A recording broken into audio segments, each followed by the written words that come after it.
नरेंद्र मोदी के मित्र और अमेरिका के राष्ट्रपति उनके फ्रेंड डोनाल्ड ट्रंप ने भारत को हेल होल कहा है, मतलब नरक जहन्नुम कहा है।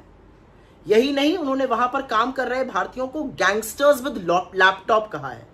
लेकिन नरेंद्र मोदी की और उनकी सरकार की इतनी हिम्मत नहीं हो पा रही है, इतना साहस नहीं जुटा पा रहे कि वो दो टूक अमेरिकी राष्ट्रपति से कहें आपकी हिम्मत कैसे हो रही है हमारे देश के खिलाफ या नाप शनाप करने की, हमारे देश का तिरस्कार, हमारे देश का अपमान करने की। और थोड़ी देर पहले विदेश मंत्रालय के नुमाइंदे आए, उनसे पूछा गया, उन्होंने कहा हमने देखा है लेकिन हम इस पर कुछ कह नहीं सकते। एक रीढ़ की जो हड्डी है ना, उसको गिरवी रखकर ये लोग सरकार चला रहे हैं। अरे देश के लिए तो खड़े होइए, देश के सम्मान में तो खड़े होइए, देश के खिलाफ जो तिरस्कार अपमान हो रहा है उसके खिलाफ बोलिए तो सही।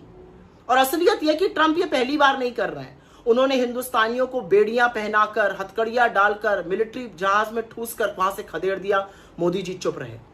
उन्होंने लगातार इंडिया को अब्यूजर एक्सप्लॉइटर कहा, हमारे ऊपर 50% टैरिफ ठोक दिया, मोदी जी चुप रहे। अरे मोदी जी को खुद तिरस्कृत किया, वहां गए जब तो इनसे मिलने भी नहीं आए, मोदी जी चुप रहे। यही नहीं, डोनाल्ड ट्रंप ने इंडिया का तिरस्कार करते हुए पाकिस्तान को गले लगाया हुआ है। असीम मुनीर को, जो नरसंहारी है, उसको घर रोज बुला के दावत देते रहते हैं, मोदी जी कुछ नहीं कर पाते हैं। बार बार डोनाल्ड ट्रंप कहते हैं मैंने सीज फायर कराया, खुद प्रधानमंत्री को अपमानित करते हैं, मोदी जी चुप रहते हैं। पता है क्यों? क्योंकि इस देश का प्रधानमंत्री कॉम्प्रोमाइज्ड है, कमजोर है, डरा हुआ है और उसका खामियाजा पूरा देश भुगत रहा है।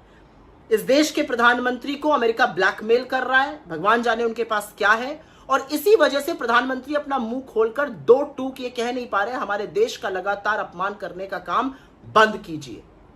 कोई और प्रधानमंत्री होता तो जरूर कहता ये बंद कीजिए। हम उस देश से आते हैं जहां पर जननी जन्मभूमिश्च स्वर्गादपि गरियसी कहा गया है, मतलब मां और जन्मभूमि स्वर्ग से भी ऊपर बताए गए हैं। और यहां पर एक व्यक्ति हमारे देश को गालियां दे रहा है, हमारे देश को नरक बता रहा है, जहन्नुम बता रहा है, और प्रधानमंत्री के मुंह से एक शब्द नहीं फूट रहा है। और चरण चुंबक मीडिया जो सबको सर्टिफिकेट बांटता रहता है राष्ट्रभक्ति के, उसकी राष्ट्रभक्ति का डब्बा तो इतना गोल है कि एक शब्द वहां से भी नहीं सुनाई दे रहा है।